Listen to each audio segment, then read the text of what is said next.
Muy bien, hermanos, hemos estado por varias semanas aprendiendo a cómo leer nuestra Biblia y cómo buscar en ella el mensaje que Dios dejó para nosotros a través del mensaje que el Señor dejó a aquellos lectores para quienes fue escrito de manera original este texto. El pastor nos ha estado guiando de manera en que nosotros podemos ir reconociendo ya algunas formas y algunos métodos a través de los cuales nos acercamos a la Biblia. Y vamos a seguir un poco en esa línea. No es un sermón el que voy a compartir con ustedes ahora. Sí, tal vez un repaso y una breve aplicación de lo que hemos venido aprendiendo. No es un examen. El maestro que pone las malas notas no está. Bueno, entonces hoy está un compañero suyo que va a tratar de poner en práctica junto con ustedes lo que hemos venido aprendiendo. Así es que quiero comenzar a través de una historia haciéndoles ver qué tan peligrosa puede llegar a ser la deducción. Hemos estado hablando acerca del método inductivo y contrapuesto a este método está el método deductivo. Pues resulta que hace unos meses, allá en los municipios del norte de Chalatenango, se dio con mucho énfasis este programa del gobierno en el que buscaron trabajadores en el área agrícola, en el área ganadera, gente habilidosa en el área agropecuaria, para llevarlos a un programa de visas y darles trabajo temporal en Estados Unidos por unos cuantos meses y luego regresar al país. Entonces muchos de los hermanos aplicaron a estos programas de visas de trabajo temporal. Algunos fueron a trabajar a Alaska cuando el salmón está saliendo y fueron a congelar pescado, a partir pescado, etcétera. Trabajos bastante difíciles. Por algunos meses estuvieron allá. Era un programa real y algunos de mis hermanos de la iglesia estuvieron participando de él. No todos los que aplicaron fueron beneficiados en la primera ronda, pero quedó el anuncio de parte de aquellas personas a través de las cuales se había dado todo esto, quedó el anuncio de que iban a haber 3 o 4 rondas. Entonces todos los que no participaron en la primera, entonces tenían siempre el proceso abierto, probablemente en la segunda o la tercera o la cuarta ronda iban a participar o aplicar a este programa. Entonces, una de nuestras hermanas había aplicado a ese programa, entonces llenó toda su documentación requerida a través del personal de la embajada. Y eso tenía ella en su mente. Esa es la información con la que ella contaba. Pasaron un par de meses, no sucedió nada. Y un buen día recibe una llamada por la tarde y comienza un sujeto a decirle que le estaba llamando de la embajada, que ya estaba su proceso aprobado y que solamente tenía que seguir las indicaciones que él le iba a dar. Este sujeto tenía un acento al hablar español, como de esos gringos que tratan de hablar español. Y entonces comenzó a decirle, tú tienes que ir a un banco y depositar no sé cuánto, y empezó a darle toda la indicación. Entonces la hermana empezó a atar cabos en su mente con la información que ella tenía y empezó a deducir. Él nunca le mencionó que le hablaba del programa de visas de trabajo temporal. Él dijo que hablaba de la embajada. Ni siquiera le mencionó cuál embajada. Y la hermana ató cabos en su cabeza y dedujo, me está hablando de la embajada de Estados Unidos. Esto es del programa de visas al que está aplicando toda la gente por aquí. Esto es la llamada que yo estaba esperando. Ella no tenía la cantidad de dinero que le pidieron en ese momento, más de $200, si no recuerdo mal. Pero le habla a sus parientes en Estados Unidos, mira, ya me llamaron, aprobaron mi visa, entonces solo tengo que ir a depositar tanto, no sé, ahí a un banco, no sé qué. Y le dan el nombre de una persona natural, la cuenta, y la hermana hace el depósito. Entonces manda el comprobante a través de WhatsApp. Y entonces ya después le vuelven a llamar. Y le dice, excelente, ya recibimos tu depósito. Ahora estaba hablando alguien con acento chapín. Le dice, el siguiente paso es, cancelar la revisión médica. La revisión médica es de $360. Y entonces la hermana ahí le empezó a fallar la deducción, porque ninguno de los que había ido había pasado por ese tipo de pagos. La revisión médica además era en Guatemala, porque de ahí de Guatemala salía directamente a Estados Unidos. A estas alturas ya todos dedujimos.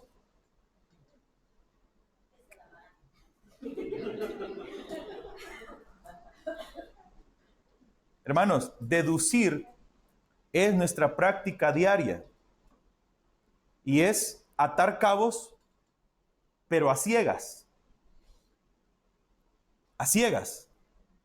o con media información.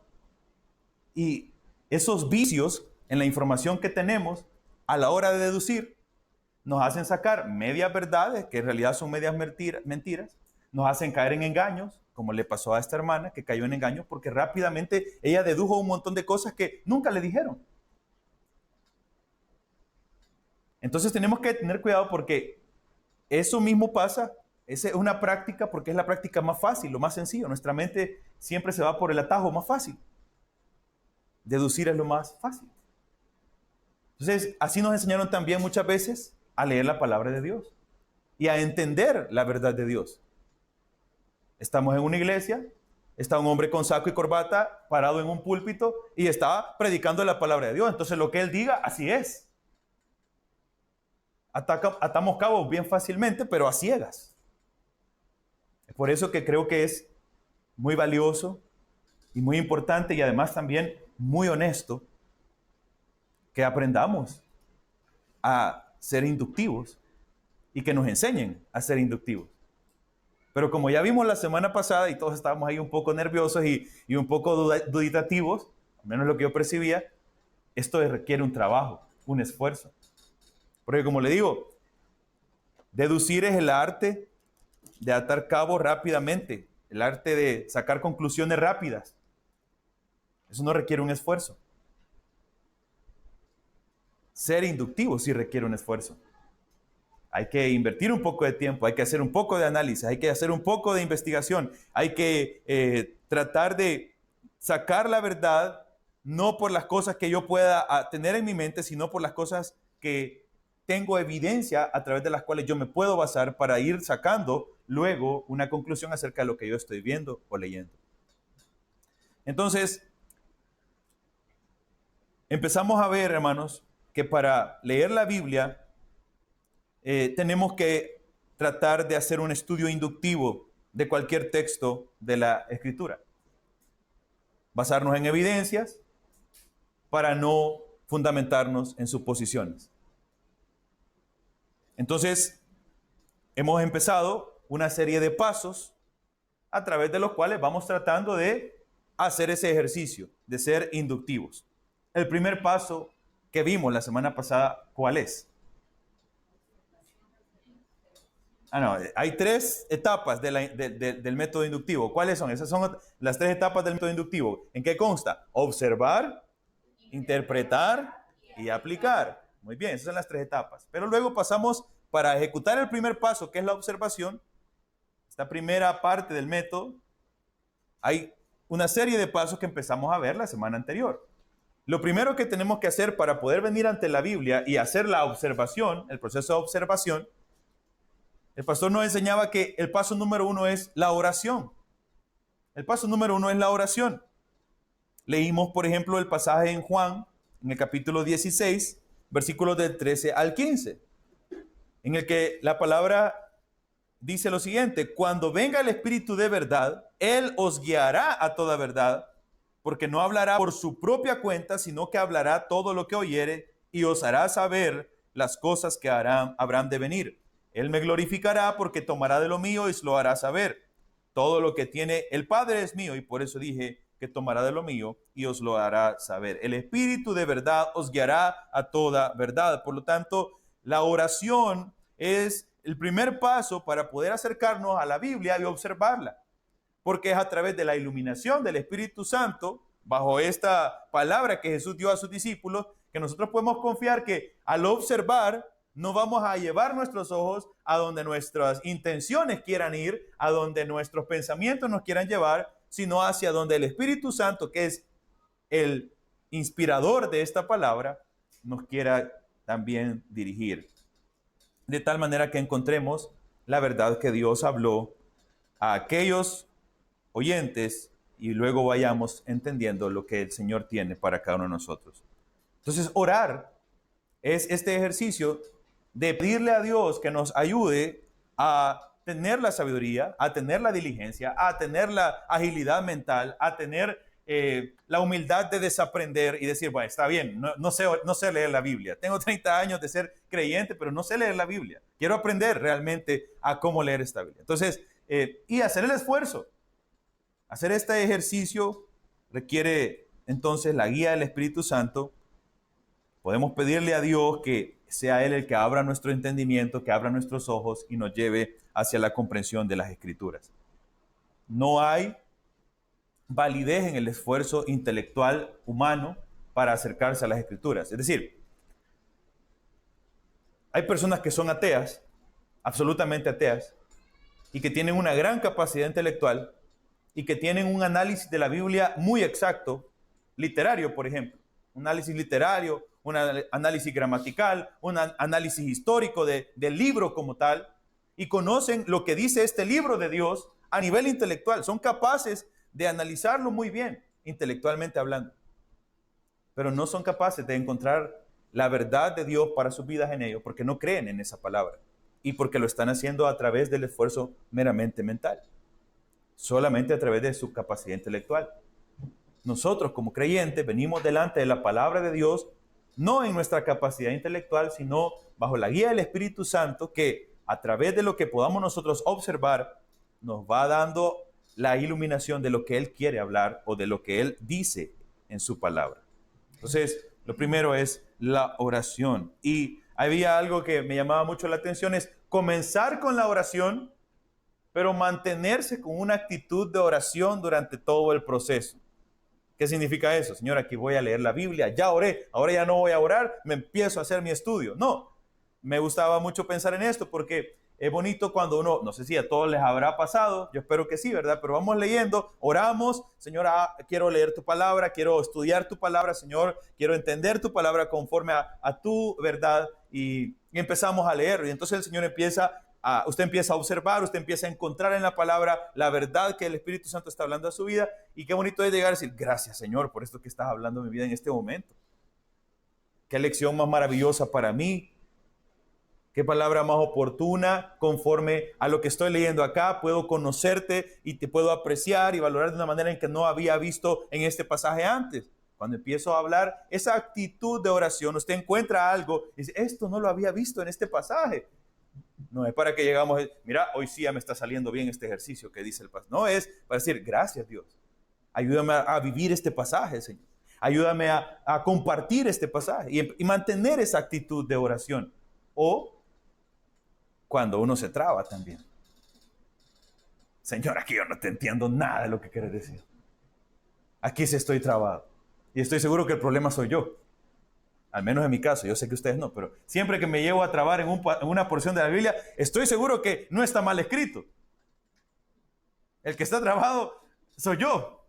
Ahí puedo analizar una novela o una obra poética de cualquier escritor, de cualquier hombre que haya escrito algo y decir, aquí quizás se equivocó, aquí quizás usó una figura que no era correcta. Pero cuando estamos hablando de la palabra de Dios, que es inerrante, que es infalible, yo no le puedo decir, Señor, aquí tú te equivocaste. Por eso no se entiende lo que quieres decir. Siempre dejo de entender que soy yo el que está ahí un poco trabado, porque eso pasa. Es momento también de mantener la actitud de oración. Mantener esta actitud de oración. Y poder decirle al Señor, ayúdame, ayúdame. Y es así también como cuando usted llega a pasajes que encuentra mucho gozo al leerlos y encuentra un mayor conocimiento de Dios, encuentra dirección para su vida. Y usted dice, gracias Señor, qué lindo es leer tu palabra. Pues de la misma manera, cuando estamos pasando por las genealogías, las largas historias del libro de las crónicas y que se repite los nombres, ciudades, y uno dice, esto está tedioso. Gracias, Señor. Ayúdame a ubicarme entre estos nombres. Ayúdame. Todo este ejercicio, mantener este ejercicio de oración es sumamente importante, pero no como una práctica mecánica, sino como algo que salga natural de nosotros. Entonces, algo que vaya como esa conversación, que se mantenga esa conversación fluida con Dios mientras leemos su propia palabra. Esa era el primer paso de la observación, orar para que el Señor abra nuestros ojos. Segundo, el segundo paso para la observación es leer y releer el libro. Leer y releer el libro. No se trata de, como ya hemos visto varias veces, es importante leer toda la escritura, pero no se trata de leer la Biblia en un año y ya pasé otra vez por todos estos libros. Se trata de ir libro a libro, leyendo todo una y otra vez hasta lograr tener una observación detallada de lo que tenemos frente a nosotros. Hay libros que van a tomar más tiempo por su extensión. Por ejemplo, el libro más largo del Antiguo Testamento, ¿cuál es? El libro de Salmos, de libros poéticos. Y el segundo es el libro de Isaías. Empezar a estudiar un par de estos libros, el libro de los Salmos, 150 salmos, podemos pasar unos 10 años estudiándolo quizás. El libro de Isaías no solamente es complejo por su extensión, sino por su género literario, por cómo está escrito. Entonces, hay que ir a todos esos libros, hay que leer todos esos libros. Pero para ejercitarnos en el método inductivo y estudiar la Biblia de forma inductiva, ya nos recomendaban leer un libro corto. Por ejemplo, el pastor acá hemos estado haciendo el ejercicio con él de la carta de Santiago, por ejemplo. Una carta que es relativamente corta y que nos permite aplicar nuestro método inductivo. Acuérdense, hermanos, que nuestro objetivo con esto es manejar la palabra de Dios con precisión, con exactitud. Y esto se logra estudiándola con precisión y con exactitud, siendo diligentes al acercarnos a ella y practicándolo continuamente. Porque la precisión es un hábito desarrollado, llevado a la perfección. Esa es la precisión. Estoy todos los días ejercitando inductivamente mi lectura bíblica hasta que voy perfeccionando el método en mi corazón, guiado por el Espíritu Santo, para llegar a acercarme a la Escritura y obtener el resultado que deseamos. Hay que ver todos los aspectos. El pastor nos ponía esta figura del rompecabezas, ¿se acuerdan? Que decía él, ¿qué es lo primero que hacemos con el rompecabezas? Buscamos las orillas. Buscamos todas sus orillas, luego vamos buscando todas aquellas partes de las esquinas, a manera de tener todo el marco posible, para luego empezar a armar hasta llegar a las partes más complejas del rompecabezas. Pues precisamente de eso se trata el ejercicio que deseamos hacer. Un libro corto es importante, seleccionar un libro corto para que podamos aplicar este método.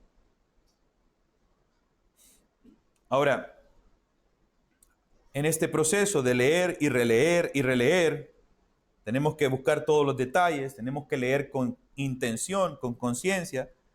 Y mientras lee, nosotros tenemos que ir identificando los aspectos más importantes. El pastor nos estaba enseñando en la carta a Santiago. Yo quisiera que hiciéramos un par de ejercicios. Vamos, por ejemplo, a el libro de Josué. Solo abran el capítulo 1 y no lo leamos aún.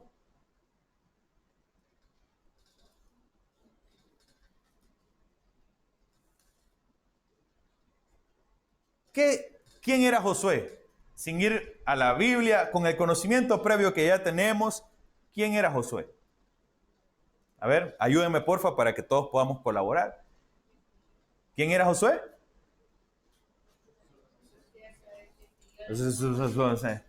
Ajá. No les entendí que me dijeron. Ajá. ¿Quién era él? Sucesor de Moisés. Ok.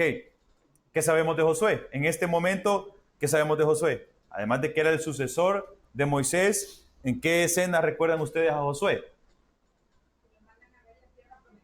Fue uno de los espías, ¿verdad? Que fueron enviados a ver la tierra prometida. Muy bien. ¿Qué más? ¿Qué más sabemos de Josué? Sí, fue destruido cuando tenían que tener la mano arriba de Moisés. Tuvo un tiempo que no podía, que tenían que llegarlo a montar los patrulleros. Estaban peleando. estaba ahí en la lucha contra los gabaonitas y estaba sosteniéndole los brazos, uno a cada lado. Josué era uno de ellos. ¿Qué más? ¿Qué más sabemos de Josué? Que Josué creía en las palabras de Dios, porque de los que vientos fueron, él fue el que dijo, no, porque el Señor ha prometido esto, entonces hay que llevar incluso prueba de lo que el Señor dice. Y cuando dan su reporte, coincide, ¿verdad? Con eso. Habían 12 espías, 10 demostraron temor, 10 demostraron desánimo, 10 no vieron nada bueno. Josué y Caleb iban con una gran noticia. La tierra decía, de hecho esa parte dice, la tierra es buena en gran manera buena. ¿Ya? Josué estaba muy motivado de entrar a la tierra prometida. Ahora, ¿qué pasa en el capítulo 1 de Josué? ¿Qué sabemos de ese capítulo? Algunos ya me están haciendo trampa, ya lo están leyendo. ¿Ah? Ya lo googlearon, ¿verdad? Ajá. ¿Qué pasa? ¿En qué momento estamos? Se ha muerto Moisés. Muy bien. ¿Y cuál es el versículo más famoso de este pasaje? ¿Ah? Ok, así deductivamente, hagamos un cuadro comparativo ahorita. Imagínense que en esta pizarra está la línea divisoria, deduciendo y luego vamos a tratar de ser inductivo. ¿Para qué tenía que ser fuerte, forzado y valiente Josué? Para liderar al pueblo. Pues sí, se había muerto Moisés. ¿Ya? Estamos atando cabos a ciegas. Así, la enseñanza aquí es, escuchen, la enseñanza es, Josué, sé fuerte y valiente para liderar a ese pueblo, porque se ha muerto Moisés y a ti te ha quedado este gran problemón. ¿Qué más? Sigamos deduciendo, no hemos leído todavía, sigamos deduciendo. ¿Qué más significa ese versículo? Valiente es un guerrero que va a ir a luchar. Ya hermano Hugo nos está llevando a la misión de Josué. Tenía que ir a pelear con todos los cananitas que estaban ahí. Tenía que ser valiente para ser un guerrero de primera. Si él era el jefe de Israel, no iba a andar de cobarde, tenía que ser valiente.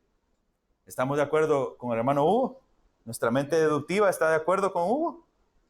Muy bien. Y con la hermana Lili, que dijo que tenía que ser forzado y valiente para dirigir al pueblo, ¿estamos de acuerdo en eso? Ok, ¿y eso es lo que dice la Biblia?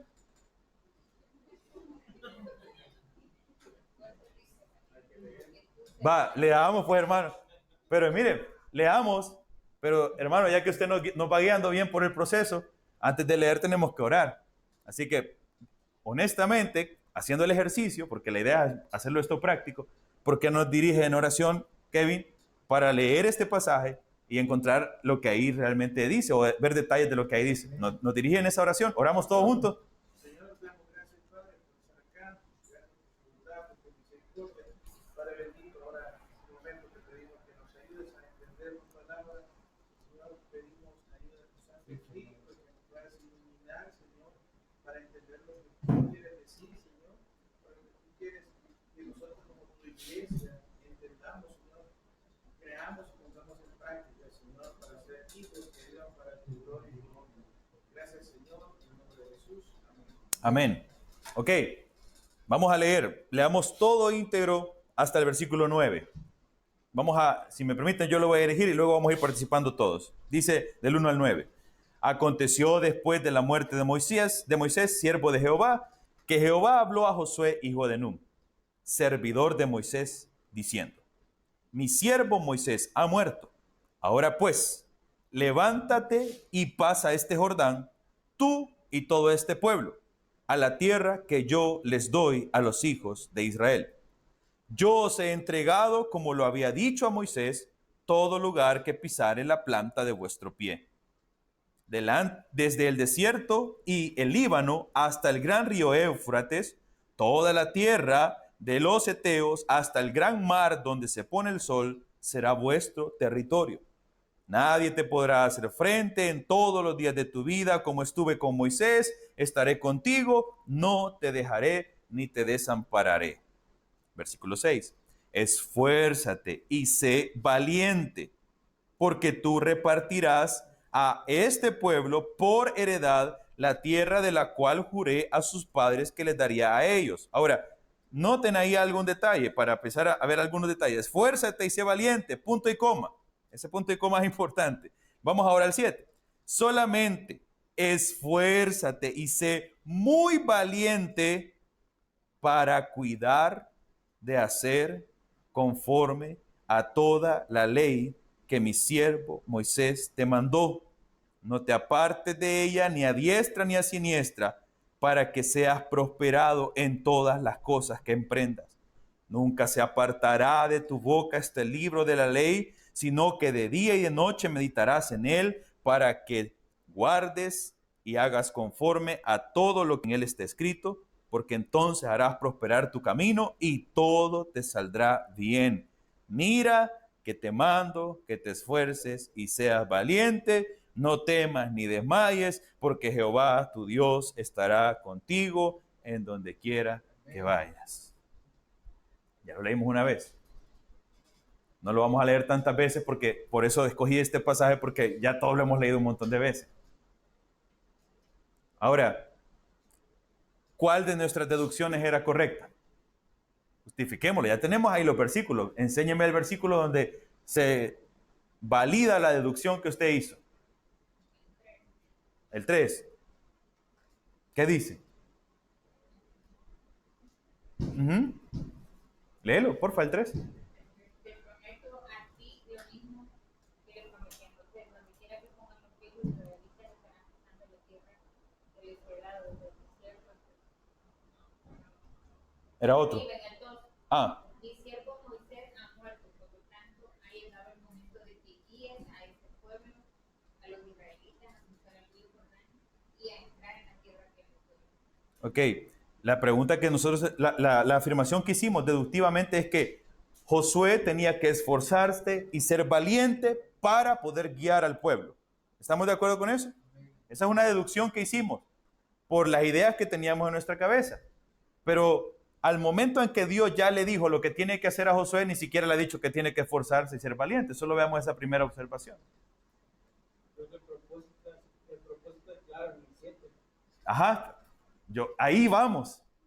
El hermano Hugo dijo, es que tenía que pelear con todo. Tenía que ser un hombre valiente porque tenía que estar ahí al filo de la espada y empezar a darse con todos esos cananeos que iban a estar frente a él. Para eso se necesita valor. Y deductivamente es efectivo eso. Se necesita valor para estar parado con una espada y un escudo frente a un enemigo. Pero para eso le dijo el Señor que fuera valiente y esforzado a Josué. No. Deducir nos lleva a sacar conclusiones sin considerar detalles importantes y por lo tanto esas conclusiones tienen un vicio. Vamos a leer lo que dijo el hermano. Ahora vamos a hacer algo inductivo.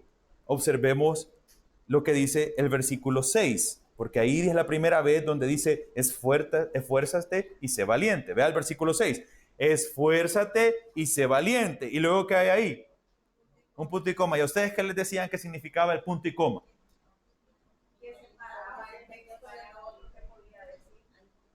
Era un cambio de idea o introducción de una idea adicional.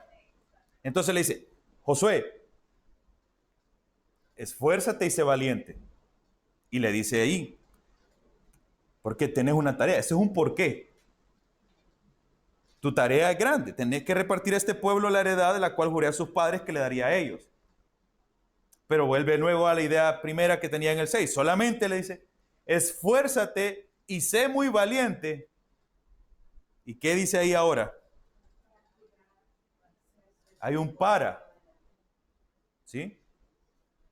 Entonces yo voy leyendo esto y digo, voy a encontrar la verdadera razón para la cual Josué se tenía que esforzar. No solamente, no era para dirigir al pueblo. Aquí dice que el Señor ya le había dicho que tenía que dirigir al pueblo. Eso ya no era negociable para él. No era para ir a pelear. Aunque la lógica nos dice que un guerrero tiene que ser valiente para pelear. Pero pregunto, Josué era cobarde, por lo que sabemos de él. Había demostrado cobardía. Había demostrado ser un hombre falto de fe. Hermana Cosette nos dijo un dato de Josué. Fue uno de los que confió en la palabra de Dios y estaba descansando en que Dios les iba a dar esa tierra. Entonces, ¿para qué tenía que esforzarse y ser valiente? Dice ahí, para cuidar de hacer conforme a toda la ley que mi siervo Moisés te mandó. Cuando uno va a entrar a la universidad, viene la mamá con todo su amor. Hijo, esfuércese y sea valiente, no tema, no desmaye, que usted va a sacar esta carrera. ¿Sí? Uno quiere darle palabras de ánimo a otro y empieza a utilizar este versículo. Pero el propósito, como ya nos mencionaba el hermano, está claro, como dijo él en el versículo 7. Estoy haciendo, de hecho, dentro del proceso de observación que deberíamos estar haciendo de todos estos versículos, nos hemos saltado un montón de cosas. Pero lo que quiero es que veamos de manera gruesa y general, pero también creo que de manera simple, una evidencia de cuán deductivos somos al venir a la palabra. El verdadero esfuerzo y valor que Josué iba a necesitar era para cumplir la ley de Moisés. Por eso le dice, nunca se apartará de tu boca este libro de la ley. Porque la batalla ya estaba asegurada, Dios le iba a dar la victoria. Eso ya se los había dicho, la tierra solo la va a ir a repartir. A ti no te tiene que preocupar el rival, por ejemplo. Dios ya había dado. Y Josué ya lo sabía, porque cuando allá en el libro de Deuteronomio, si no recuerdo mal, Josué le da el reporte a Moisés, dice, el Señor nos va a dar la victoria sobre esos cananeos, los vamos a vencer porque Él ya así lo ha dicho. Eso es lo que Dios le había dicho a Moisés. Ahora le está diciendo a Josué, esfuérzate y sé valiente para poder poner por obra la ley que Moisés seguía. Y por eso nunca se apartará de tu boca este libro de la ley, sino que de día y de noche meditarás en él para que guardes y hagas conforme a todo lo que en él está escrito. Si Josué no le puso atención a Dios, se fue con la idea de después del culto y dijo, yo tengo que ser valiente para enfrentar a los de Jericó. Yo tengo que ser valiente para aguantar a todos estos israelitas. Pero el mensaje de Dios para Josué fue, sé valiente para cumplir mi palabra. Todo lo demás, el Señor se iba a encargar.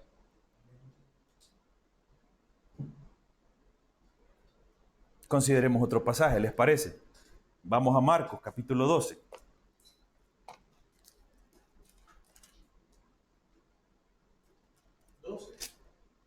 Perdón, capítulo 4.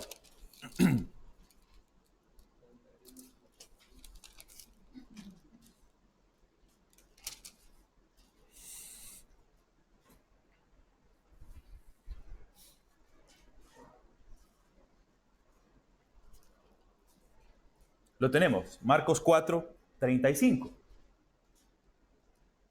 Leamos estos pasajes, del 35 al 41. Dice, aquel día, cuando llegó la noche, les dijo, pasemos al otro lado.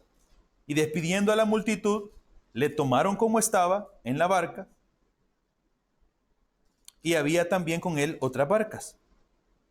Pero se levantó una gran tempestad de viento, y echaba las olas en la barca, de tal manera que ya se anegaba, se hundía. Y él estaba en la popa, o sea, en la parte de atrás, durmiendo sobre un cabezal. Y le despertaron y le dijeron, Maestro, ¿no tienes cuidado que perecemos? Y levantándose, reprendió al viento y dijo al mar, calla, enmudece, y el viento cesó y se hizo grande bonanza. Y él les dijo, ¿por qué estáis así de amedrentados? ¿Cómo no tenéis fe?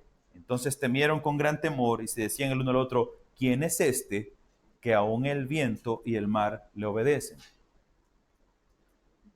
Una vez más, no voy a hacer todo el ejercicio de observación porque no tenemos ese tiempo, eso lo va a hacer usted. Pero la pregunta que quiero hacerle, deductivamente, ¿por qué los discípulos fueron a buscar a Jesús? Tenían miedo. Porque tenían miedo, ¿de acuerdo? ¿Y qué querían de Jesús? Que lo salvara. Claro, si nosotros sabemos que Jesús hacía milagros. ¿Sí, de acuerdo?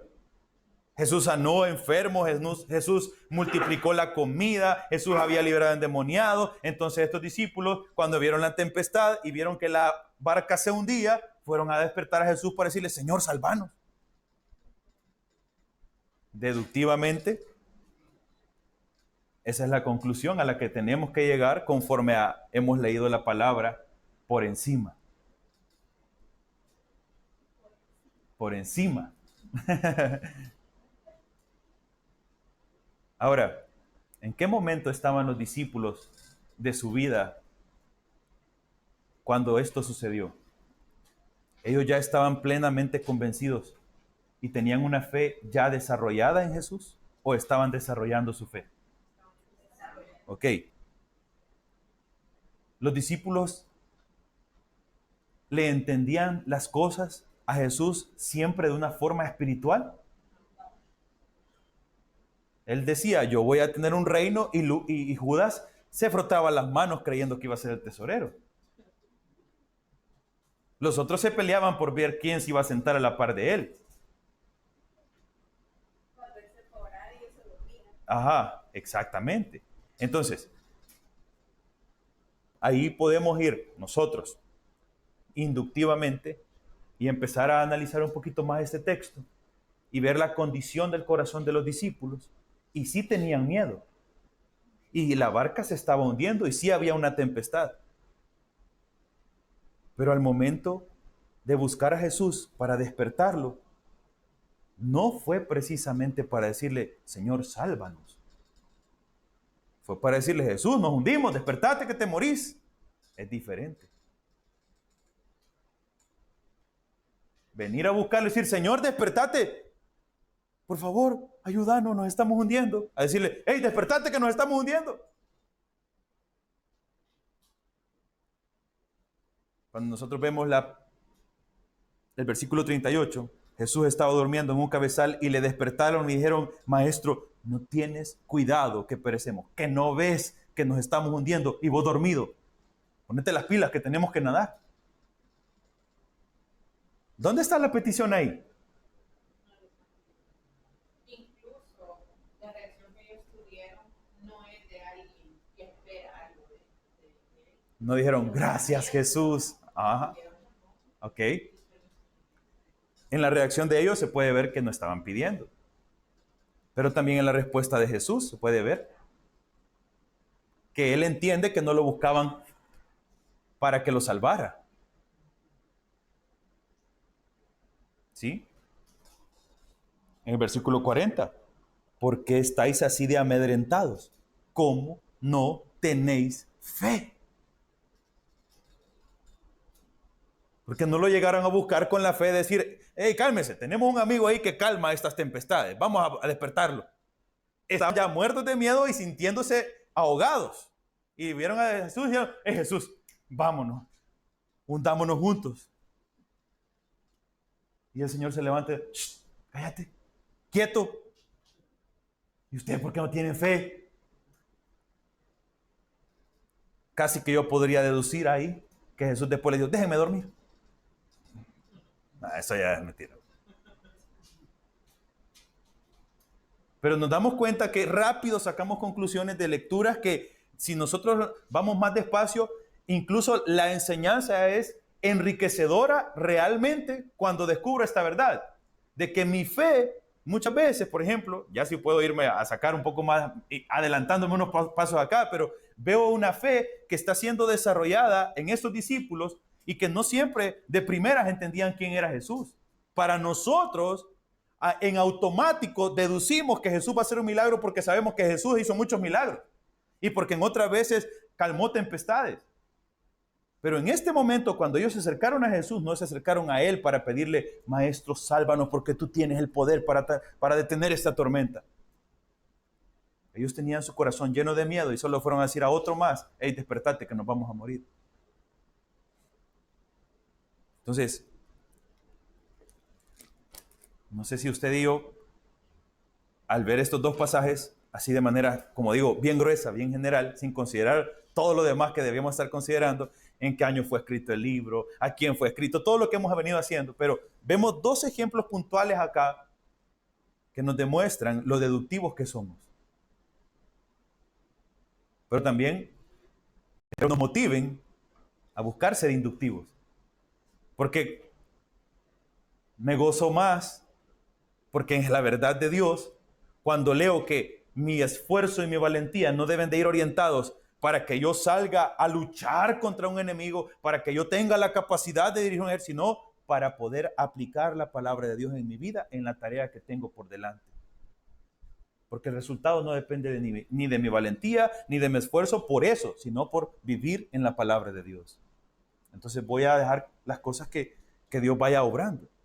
O en este caso, entender que debo de desarrollar mi fe a un punto en que yo sé quién es Jesús y me acerco a Él de una manera adecuada, como el Hijo de Dios.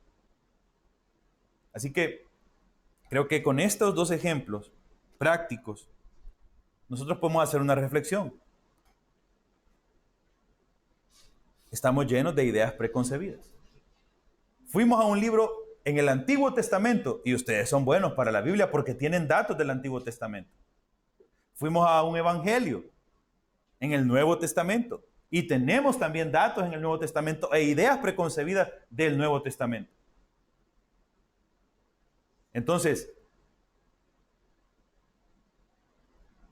¿qué debería yo de hacer?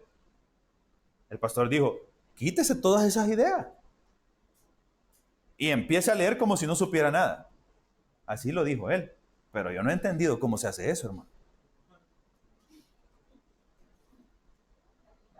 Entonces primero estoy ahorita tratando del proceso de decir, bueno, que vengan las ideas, pero lo que voy a hacer es cuestionármelas. Lo primero que se me vino a la mente es, Josué tenía que ser valiente para dirigir al pueblo. ¿Será cierto? ¿Será eso lo que dice? Al menos si no podemos quitarnos las ideas de un solo, empecemos a cuestionarlas con el afán de encontrar la verdad que la palabra dice. Eso nos va a ir modificando la manera en que nos acercamos a la Biblia. Y obviamente, ahí también podemos observar el peligro de hacer esto. Nos lleva a conclusiones rápidas, a enseñanzas falsas. Imagínese usted diciéndole a la gente este tipo de cosas rápidas. Esfuércese porque usted es una guerrera de Dios. Vaya a pelear esa batalla contra ese hombre y sea valiente, no desmaye. El Señor está con usted. Y la mujer después va a venir toda hecha pedazos porque se le hicieron pedazos. Porque no es a eso lo que lo manda la palabra. Entonces es un gran peligro porque nos podemos hacer daño nosotros y porque hacemos daño a otros creyentes. Y la idea es que nos edifiquemos y que lo que nos fundamente para edificarnos sea la palabra de Dios. Ese es un gran peligro, pero también, viéndolo del lado positivo, qué gran ventaja vamos alcanzando en la medida que cada uno va desarrollando esta habilidad y esta práctica con la Biblia. Porque así como podemos hacer mucho daño haciendo cosas deductivamente, podemos ser de gran bendición a otros, entendiendo lo que la palabra de Dios nos enseña y hablando conforme a la palabra de Dios. Es decir, lo que estamos aprendiendo, hermanos, es vital para nuestra iglesia. Y quiero serles bien franco. Y ya me dijo Hugo que está grabando, así que ni modo, pero lo voy a decir. Cuando Mauri nos dijo esto, que íbamos a volver a estudiar cómo estudiar la Biblia, hermanos, hemos hecho un montón de estudios de esto. En un principio yo estaba un poco escéptico, otra vez. Bueno, perdón, Señor. Y empezar a escuchar, empezar a entender. Y he aprendido un montón de cosas. Y creo que es necesario que tengamos, y principalmente a lo que iba es, he aprendido esto, es que es una responsabilidad tan grande y tan necesaria que debemos tomarla todos. Porque es peligroso que tengamos conocimiento de Dios, cosas que nosotros no podemos respaldar con su palabra. Y es beneficioso que tengamos conocimiento de Dios, que podamos compartir con otros y para nuestra propia vida, que podamos respaldar con su palabra. Así que aunque requiere un esfuerzo, aunque requiere un análisis, aunque requiere más tiempo y más conciencia a la hora de leer, eso es lo correcto. Eso es lo que debemos hacer. La próxima semana vamos a tocar un aspecto un poco más técnico. Porque vamos a ver qué importancia tiene el tipo de escritura o el género literario en el cual nos encontramos. No voy a tener miedo de responder, hermano. Yo sé que los hice responder cosas que después nos dimos cuenta que... pero no tenga miedo de responder. ¿Qué géneros literarios leímos ahora, por ejemplo? Ya les dio miedo. No, hombre, no tenga miedo. La narrativa. Josué es un libro de historia. La historia se plasma a través de la narrativa. La narrativa tiene ciertas características que son vitales para poder entender cuál es su propósito, para qué se escribe historia, o para qué se escribieron cartas, para qué se escribe profecía, etcétera, para qué se escribe poesía. Vamos a ver los diferentes géneros literarios y a partir de ahí yo tengo que entrar y, por ejemplo, esto es narrativo, no es profético. Por lo tanto, yo no puedo andar profetizando todo lugar que pisare la planta de mi pie va a ser mío. Eso nunca fue una profecía, eso fue una narración, por ejemplo. Y a partir de ahí, entendiendo ese... aplicamos el método deductivo y abusivo, creo yo, porque eso ya es ir más allá todavía, ¿verdad? El método deductivo y abusivo, porque ya es por eso que es peligroso. Nos lleva a ser abusivos con cosas que no están escritas en la Biblia. Así que, hermanos, la próxima semana vamos a ir a través de los géneros literarios viendo las diferentes formas en que también Dios nos habla. Y es maravilloso eso, porque son expresiones que el mismo hombre tiene, porque somos los hombres los que hemos hecho estos géneros literarios en cuanto al desarrollo de toda esa técnica que hay, pero que fueron también usados por los escritores bíblicos inspirados por el Espíritu Santo para darnos un mensaje. Más allá de cuál sea el género literario, el fin de todos es plasmar un mensaje. En un poema, como en una narración, como en una carta, hay un mensaje. Por lo tanto, es importante entender un poco de eso y ver en la Biblia cómo esto se evidencia. Así que espero que nos sigamos motivando a poder ir ejercitándonos en la lectura inductiva de la Biblia. Amén. Oramos, hermanos. Señor, te damos las gracias por la oportunidad de poder aprender, por la oportunidad de poder aplicar, por la oportunidad de poder desaprender, de reflexionar, especialmente en tu palabra, Señor. Gracias, Dios, por darnos esta bendición, Señor, de meditar sobre la manera en que nos acercamos a tu palabra. Te doy las gracias, Señor, porque no deja de ser una muestra de misericordia para mi vida y para la de mis hermanos, en que tú quieras que entendamos tu palabra conforme a lo que tú quieres decirnos, Señor. Eso es misericordia para nosotros, porque nos apartas del engaño, de la mentira y del error, y nos permites conocerte de una manera genuina, franca, verdadera, que es como tú te has revelado al hombre, Señor. Bendícenos a todos, Dios, y permítenos, Señor, ejercitarnos en la lectura de la Biblia de forma inductiva, de tal manera que podamos encontrar en ella los tesoros que tú nos has dejado para que podamos vivir, Señor. Gracias por esta noche, Señor. Amén y amén.